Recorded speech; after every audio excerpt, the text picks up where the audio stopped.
The grand claiming hall stretched across the heart of Vathra Prime like a golden wound in the night sky.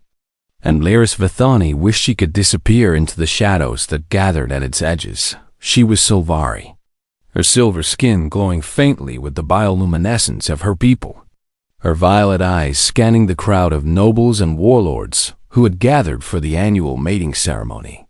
This was supposed to be a celebration, a time when great houses formed alliances through bonding. But for Lyris, it was a death sentence wrapped in silk and ceremony. Her father had died 6 months ago, leaving behind nothing but debts and enemies. Her house had fallen, her protectors had scattered, and now she stood alone among predators who saw her as nothing more than a prize to be claimed. The laws of the Galactic Concordance were clear on this matter. Any unclaimed female of noble blood could be bonded during the ceremony through a simple touch. And once the bonding marks appeared on the skin, the claim was unbreakable. It was an ancient law meant to prevent wars between houses. But tonight it would be her cage. She felt him before she saw him. High Commander Dravenkos moved through the crowd like a dark storm, and lesser nobles stepped aside as he passed.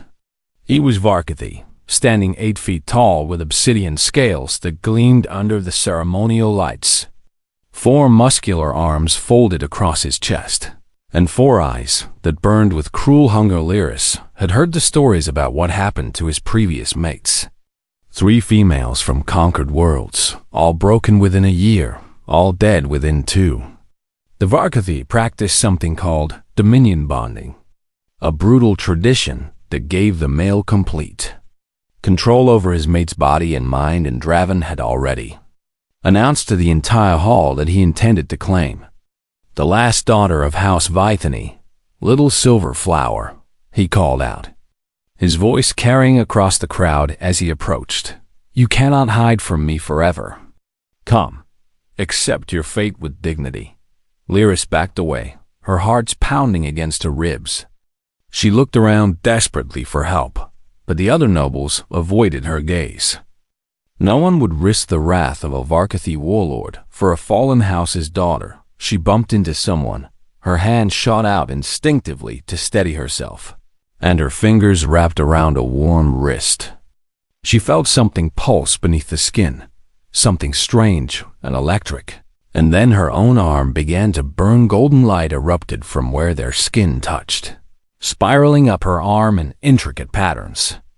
Bonding marks, the sacred symbols of a completed claim, were etching themselves into her flesh. No, she thought, no. I did not mean to. She looked up at the creature she had accidentally bonded to. He was human. Lyris felt her stomach drop. Humans were the youngest species in the galactic community, barely 40 years into their journey among the stars. They were considered primitive by most, unremarkable by all. A minor species with soft bodies and short lifespans who had somehow stumbled into faster-than-light travel. The human she had touched was tall for his kind, with dark hair and eyes the color of a dying star. He wore a simple black uniform with no decorations, no symbols of rank, nothing to indicate importance. He looked at her hand on his wrist, then at the bonding marks glowing on both their arms, then at her face. Well, he said quietly, speaking perfect Sylvari without any translation device. This is unexpected. I am so sorry, Lyris whispered. I did not mean to. I was trying to escape, please. You have to understand. What is the meaning of this? Draven's roar shook the hall, and suddenly he was there, looming over both of them, his 4 eyes blazing with fury. That female is mine, human. You will release her immediately. The human did not flinch. He did not even look at Draven. Instead, he gently turned Lyris's wrist so he could see the bonding marks more clearly. These appear legitimate, he said calmly. The Concordance recognizes touch bonding as legally binding, does it not? You dare, Draven started. I am simply asking about the law. The human interrupted, and something in his voice made the Varkathi pause. It was soft, almost gentle, but beneath it lay something cold and hard. Is this bond legal or not? A voice spoke from the crowd. "It is illegal." Lyris turned to see the Concordance's head arbiter stepping forward, her ancient Velith features unreadable. Behind her, Lyris noticed something strange. Every diplomat in the hall had gone completely still, and many of them were staring at the human with expressions she could not understand. Fear, she realized suddenly. They were afraid. "The bond is complete and witnessed by this assembly," the arbiter continued.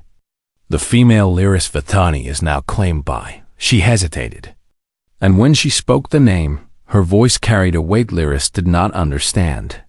"Commander Elias Vance of Earth." The silence that followed was deafening. Lyris watched in confusion as expressions shifted throughout the hall. Shock rippled through the crowd, followed by whispers that spread like fire through dry grass. "Vance," someone hissed. "That is Elias Vance, the architect," another voice breathed. She bonded with the architect. Draven had gone very still.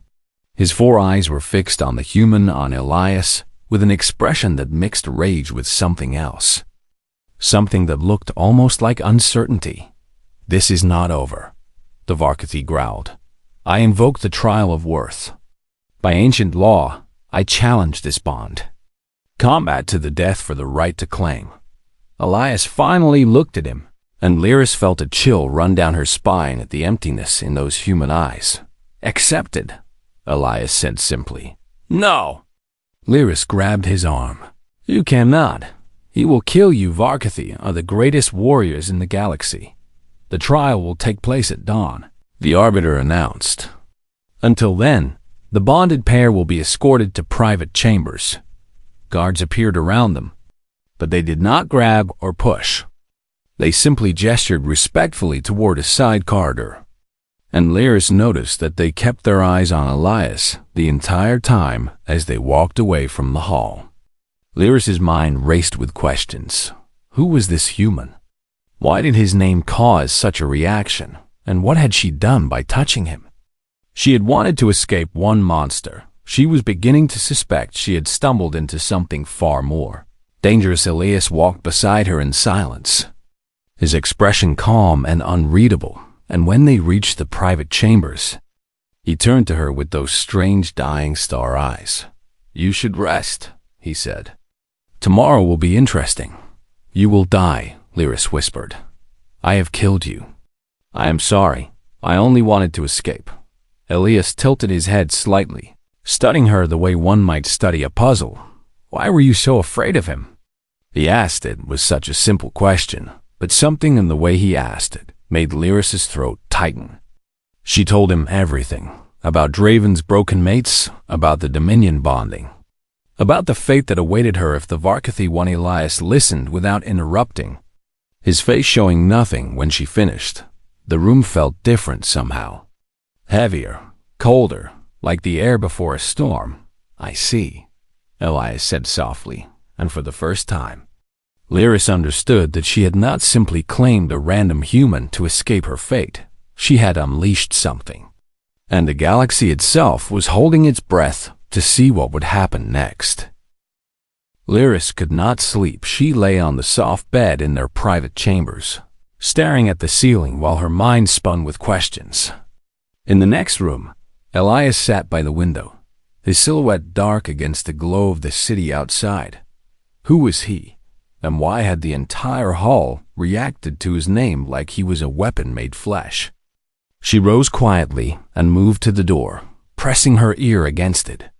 Voices drifted from the corridor outside, guards speaking in hushed tones. Unaware that silvery hearing was far sharper than most species knew. "Cannot believe she bonded with him of all people," one guard was saying. "Does she have any idea what she has done?" "Probably not," another replied. The Silvari female looked terrified. She must have grabbed the first male she could reach without knowing. Poor creature. Or perhaps lucky creature, depending on how you look at it.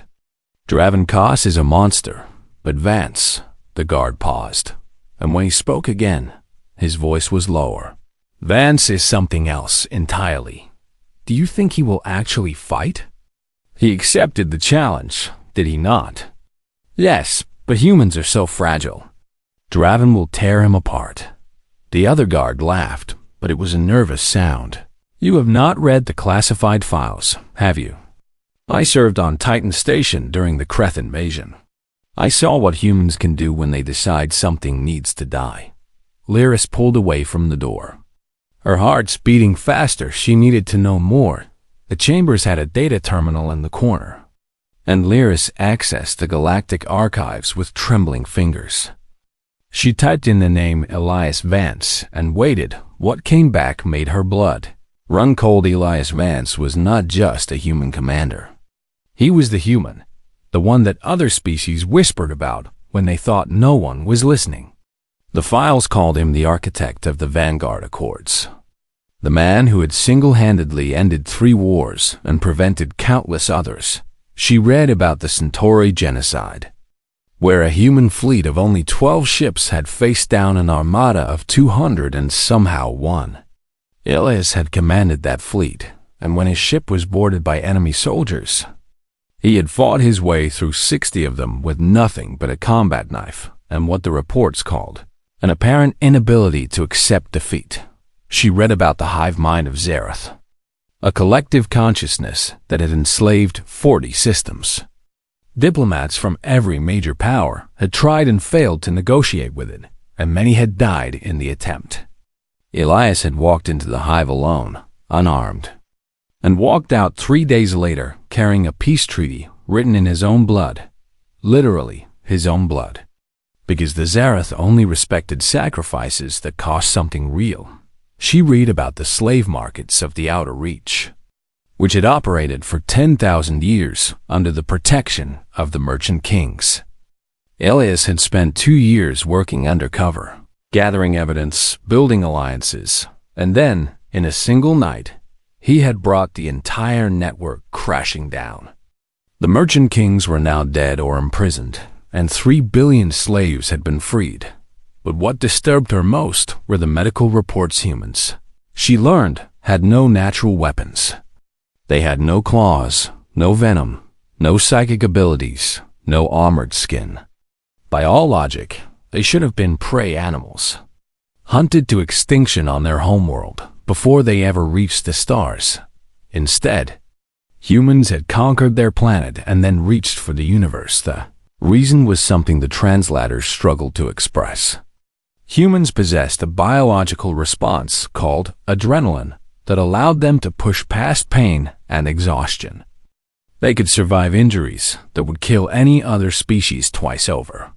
They could keep fighting long after their bodies should have failed, driven by chemicals and something the archives could only describe as an emotion that translates roughly to aggressive determination in the face of certain death.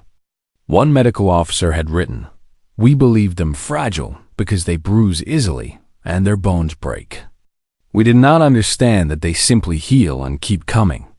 Humans do not fight to win. They fight until there is nothing left to fight against." Lyris closed the files with shaking hands. She had grabbed a human to escape Draven, thinking she would get a weak and controllable bondmate who she could manage until she found a way out. Instead, she had accidentally claimed the most dangerous being in the galaxy. The door opened behind her. "You could not sleep either," Elias said. It was not a question. Lyris spun around. I was reading about me," he finished calmly, walking into the room. "That is understandable. You should know who you have bonded with. Why did you accept the challenge?" She demanded. "You could have refused." "The archives say humans value something called self-preservation." "We do," Elias agreed, settling into a chair across from her. "We also value other things more." "Such as?" He considered the question for a moment. "Justice. Protecting those who cannot protect themselves." And a small smile crossed his face. "We really do not like bullies."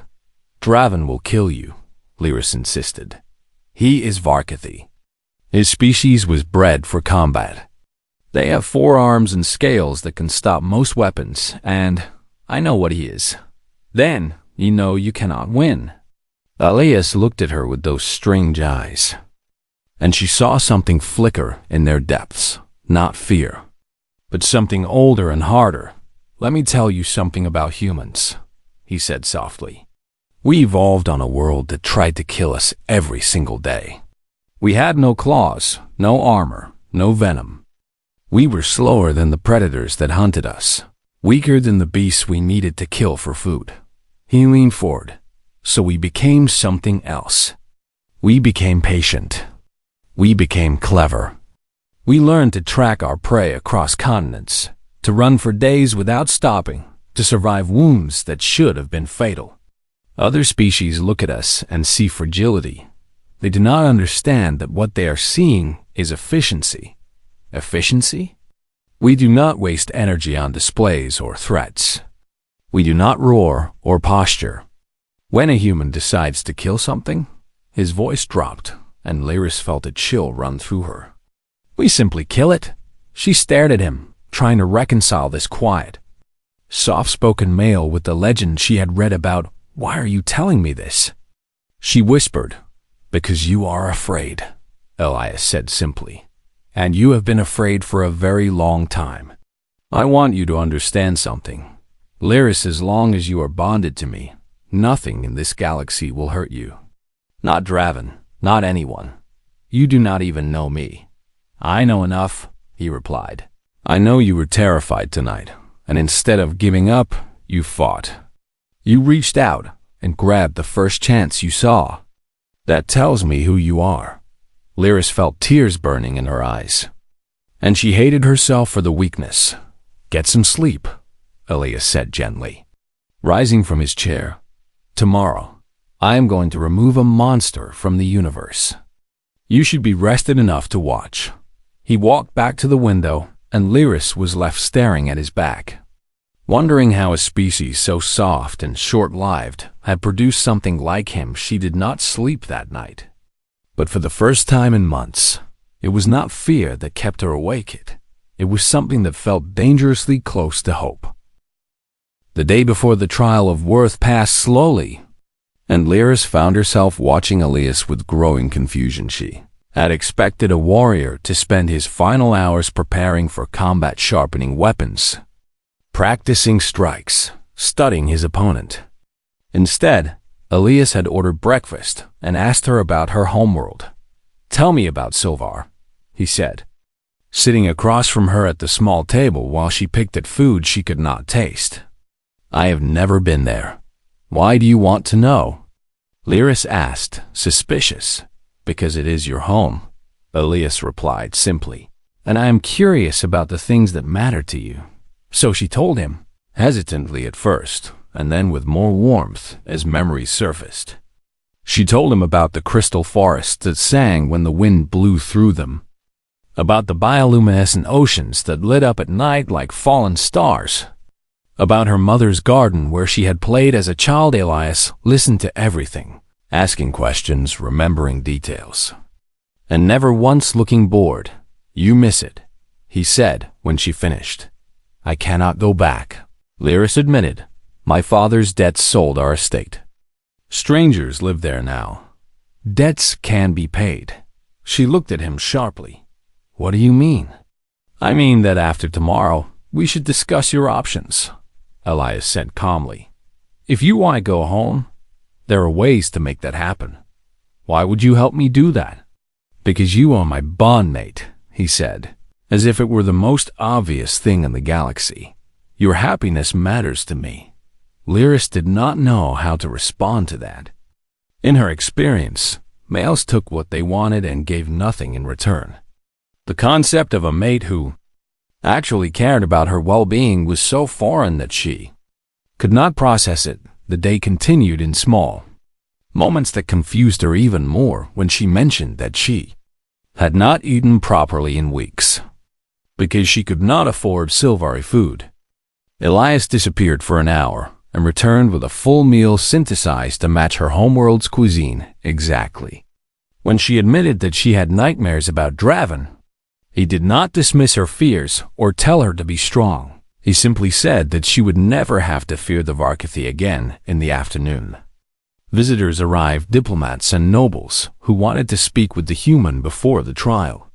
Lyris watched from the corner as Elias received them, and she noticed something strange. He was different with them. The warm, curious male who had asked about crystal forests was gone. In his place stood something cold and precise, a creature who spoke in short sentences and watched everyone with eyes that calculated threat levels. The diplomats left quickly, clearly unsettled, and one Velith ambassador was visibly shaking as he departed. "You change," Lyris said when they were alone again. "When others are here, you become someone else." Elias considered her words. "I show people what they need to see." The diplomats needed to see strength. You needed to see, he paused, something else. "Which one is real?" "Both," he admitted. "Humans are complicated. We contain many versions of ourselves, and we choose which one to be based on what the situation requires." "That sounds exhausting." A genuine smile crossed his face. "It can be, but it is also useful." That evening, Lyris received a message. It came through the chamber's communication system, marked with Draven's personal seal. When she opened it, a holographic image sprang to life, the Varkathi warlord, speaking directly to her. "Little silver flower," Draven's recorded voice purred. "I wanted you to know what awaits you after I kill your human. I will not bond you gently. I will break you the way I broke the others. You will scream for death, but I will not give it to you. You will beg for mercy, but I have none. By the time I am finished, there will be nothing left of you but an obedient shell." The message continued, growing more graphic and cruel, describing in detail what he planned to do. Lyris could not move, could not breathe, could only stand frozen as her worst nightmares played out in vivid description. Warm hands took the device from her grip and shut it off. She had not heard Elias enter the room. "I'm sorry," she whispered, realizing she was shaking. "I should not have. He's trying to frighten me. May I see the message?" Elias asked quietly. Lyris nodded, and he played it from the beginning. She watched his face as Draven's threats filled the room, looking for any reaction. Fear, anger, disgust. She saw nothing. His expression was completely blank, like a mask carved from stone when the message ended. Elias deleted it and set the device aside. "Get some sleep," he said, his voice soft but somehow terrifying in its calmness. "Tomorrow will be quick. Are you not afraid?" Lyris demanded. "Did you hear what he said? What he will do to me if he wins?" Elias turned to look at her, and for just a moment, the mask slipped. She saw something in his eyes that made her take a step back, not rage, not hatred, but something colder and more absolute. "He will not win," Elias said simply. "How can you be so sure?" "Because I have decided that he will not," the human replied, and somehow, impossibly, Lyris believed him. "There are some things in this universe that are certain, Lyris. The stars will burn, the void will spread, and tomorrow, Draven Koss will die. I have made my decision, and now reality will adjust itself accordingly." He walked to the door, then paused. "I know you do not trust me yet," he said without turning around. "I know this bond was an accident, and you are still trying to figure out if I am a threat or a shelter. That is fair. You have every reason to be careful." He looked back at her, and his expression had softened again. "But I need you to understand something," he continued. "Where I come from, we have a saying. We do not start fights, but we always finish them. Draven started this when he decided to threaten you. Tomorrow, I am going to finish it.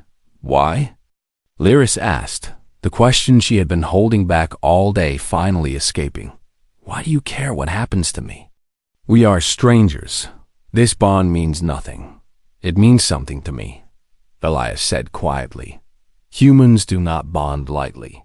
When we make a commitment, we keep it. You are my mate now, Lyris, accident or not, and I protect what is mine."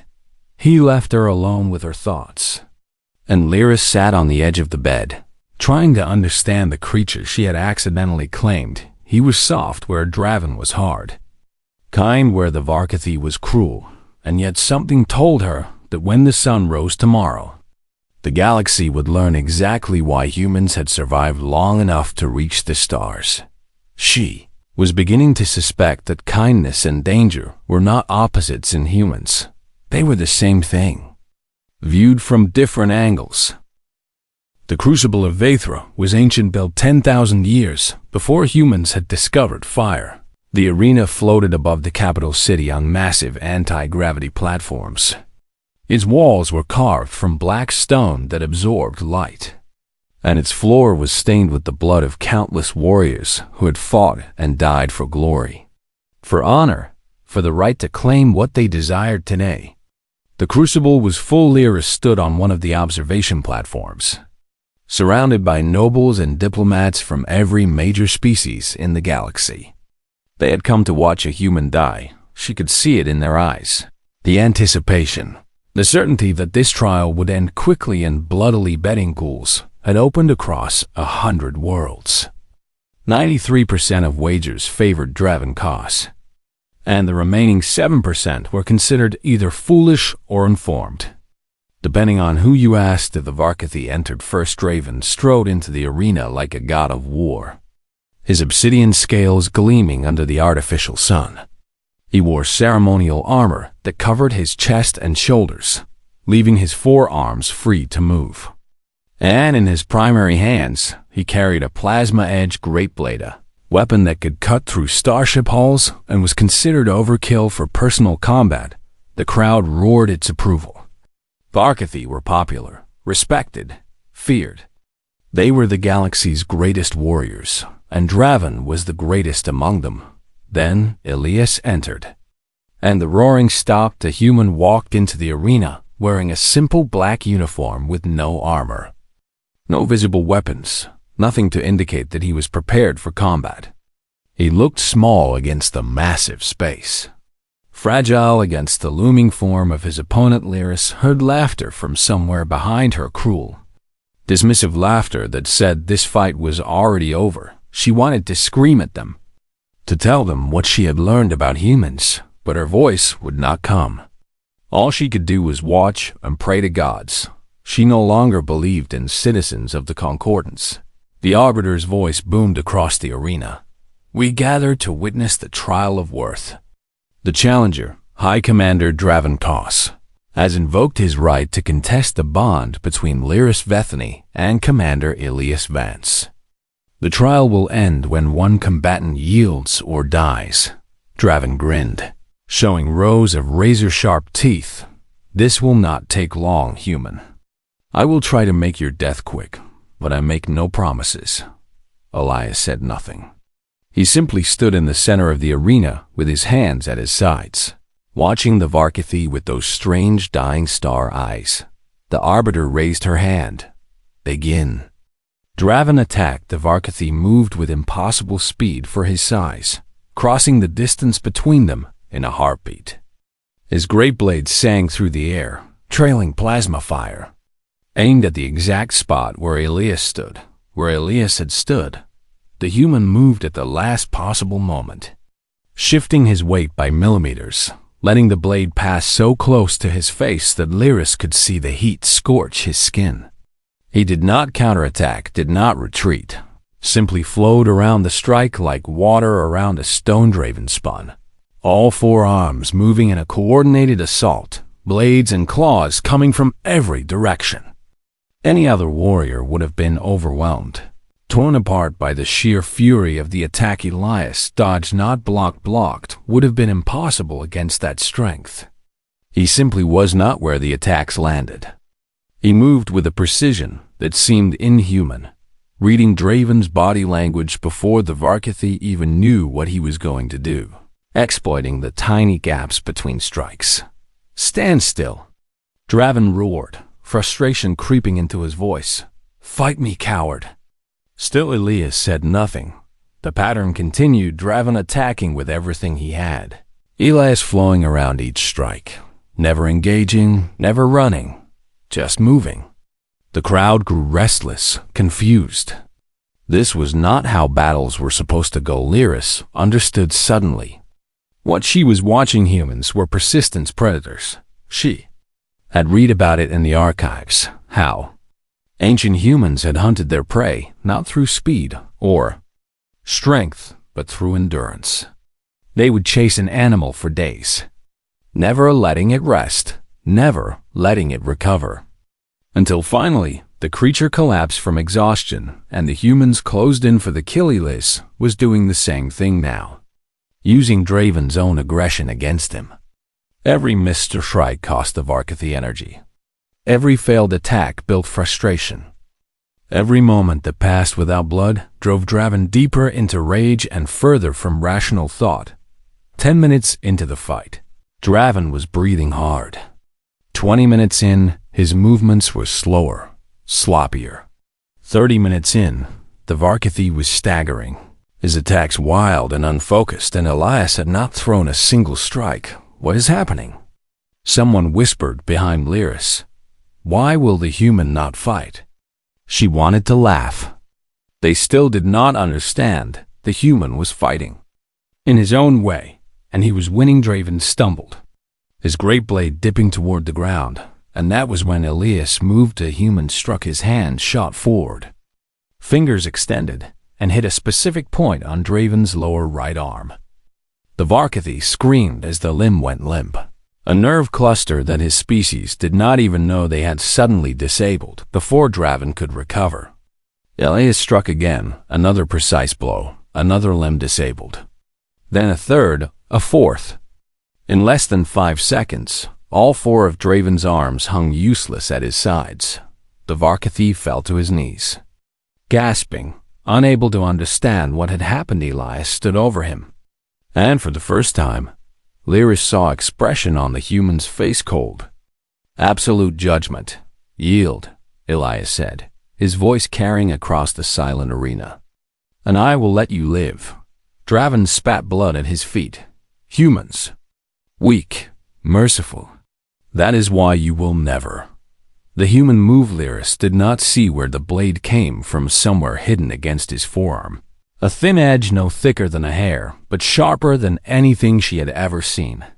It flashed once, and Draven's head separated from his shoulders. The Varkathi warlord's body collapsed, and his head rolled across the ancient stones. Elias cleaned his blade on Draven's ceremonial armor and sheathed it, then turned to face the observation platforms.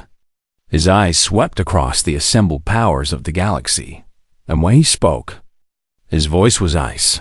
This female is under human protection now, he announced. If anyone else wishes to challenge that claim, I am happy to discuss it. I have cleared my schedule. No one spoke, no one moved, no one even breathed. Elias turned and walked out of the arena, leaving behind a corpse and a galaxy that had just learned a terrible lesson about underestimating humans on her platform.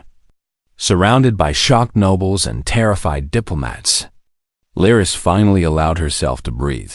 She had grabbed a human to escape. Monster, she was beginning to realize that she had found something far more dangerous and far more precious, a protector who kept his promises. The galaxy had changed in a single morning. Footage of the trial spread across every network, every world, every species that had ever dismissed humans as primitive or weak.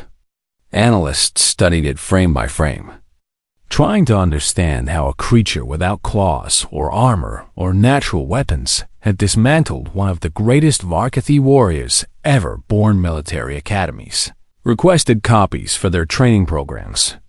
Diplomatic corps issued urgent memos about reconsidering human relations. And somewhere, in the depths of space, ancient powers who had been ignoring humanity began to pay attention. But Lyris did not care about any of that. She found Elias on the balcony of their chambers, looking out over the capital city as the sun set behind the towers. He had washed away the blood and changed his clothes, and now he looked like the quiet, thoughtful male she had breakfast with rather than the cold killer she had watched in the arena. You should be celebrating, she said, stepping out to join him. You just changed the galaxy's perception of your entire species. I killed a man, Elias replied without turning. That is never something to celebrate. He was a monster. Yes, Elias agreed. But he was still a living creature, and now he is dead. I do not regret it, but I do not enjoy it either. Lyris moved to stand beside him, close enough to feel the warmth radiating from his skin. I do not understand you. Most people do not. You could have anyone, she said. The words she had been holding back finally spilling out. After today, every major house in the galaxy will be offering you alliance bonds. You could have wealth, power, connections to species far more valuable than a fallen Silvari noble. Elias finally turned to look at her. Is that what you think you are? A burden I will want to discard? I am nothing, Lyris said bitterly. My house is destroyed. My family is dead. I have no resources. No allies, no value to offer. I grabbed you in desperation, not choice. This bond was an accident, and we both know it. Come with me. Elias said. He led her back inside, to a table where a data chip sat waiting. Lyris recognized the format, a legal document. Ready for authorization. I had this drawn up an hour after the ceremony, Elias explained. Human lawyers have been finding loopholes in galactic law since we discovered it existed. If you sign this, the bond is dissolved cleanly, legally. No obligations on either side. Lyris stared at the chip. You would let me go. I would never trap you, Elias said quietly. What Draven wanted to do forcing you, breaking you, owning you, that is not love. That is not partnership. That is not what I want. What do you want? He was silent for a long moment, and when he spoke, his voice was softer than she had ever heard it. Where I come from, we mate for something called love. It is hard to translate, but it means, he paused, searching for words. It means wanting someone's happiness as much as your own. It means choosing them every day, because their joy makes you joyful and their pain makes you ache. It means building something together that is stronger than either of you could be alone. He stepped closer, and Lyris felt her heart racing. I do not love you yet, Lyris. I barely know you. But in the short time we have spent together, I have seen courage and resilience and a spirit that refuses to break no matter how hard the universe pushes. I have seen someone worth knowing, worth protecting, worth, he smiled slightly, worth getting to know better. So what are you asking me? I am asking you to choose, Elias said, gesturing to the data chip. Sign that, and you are free. I will ensure you are protected regardless, that no one ever threatens you again. You can go back to Silvar, rebuild your house, live whatever life you want. And if I do not sign, then stay, he said simply, not as my property, not as an obligation, but as my partner. Let me court you properly, the human way, with time and conversation and the slow building of trust. Let me prove that I am worthy of you, instead of assuming that you should simply accept me. Lyris looked at the chip.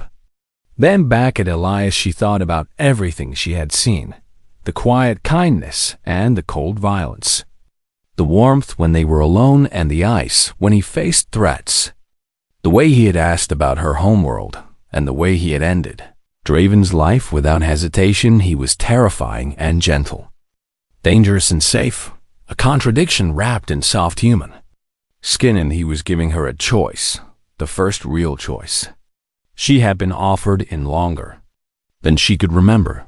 She did not take the chip. Human courtship, she said slowly. What does that involve? Elias's face transformed. The smile that spread across his features was like watching a star ignite, warm and bright and achingly genuine. Talking, he said. A great deal of talking. Learning each other's histories and dreams and fears. Sharing meals together. Watching bad entertainment programs and arguing about which character made the worst decisions. That sounds, Lyris searched for the right word. Inefficient. It is extremely inefficient, Elias agreed cheerfully. It can take years before humans commit to permanent bonding. We consider it important to be sure. Years? If you want, or longer. Or shorter, there is no rule. Only what feels right to both people. Lyris found herself smiling despite everything. Despite the fear that still lingered. Despite the uncertainty of her future. Despite the voice in her head that warned her not to trust this strange, contradictory creature. I will stay, she said, and the words felt like freedom. But I have conditions. Name them. You will teach me about humans. Truly teach me.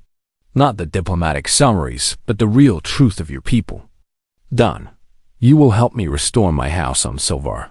Not through charity, but through genuine work that I can be proud of. Done. And you will. She hesitated. Then pushed forward. You will be patient with me. I have spent so long being afraid that I do not know how to stop. I may flinch when you reach for me, or doubt your words even when you speak truth. Elias reached out slowly, giving her time to pull away, and gently took her hand. I will be as patient as you need, he promised. We have time, Lyris. That is the wonderful thing about choosing each other. We get to decide how fast we go. She looked down at their joined hands. His warm human fingers wrapped around her silver ones, and felt something shift in her chest. Not love, not yet, but the possibility of it. A door opening onto a future she had never imagined. 1 year from now, she said quietly, where do you think we will be? I do not know, Elias admitted, but I think we will be together, and I think we will be happy. That is enough for me. Lyris leaned into him, resting her head against his shoulder. And for the first time since her father died, she allowed herself to hope she had reached out into the darkness, looking for an escape instead. She had found a home and somewhere in the galaxy. Other species were learning a valuable lesson. Humans were not weak because they were soft. They were not harmless because they were kind. And above all, they were not to be underestimated, because when a human decided to protect something, they did not stop until the job was done, and Elias Vance had decided to protect her for as long as they both lived.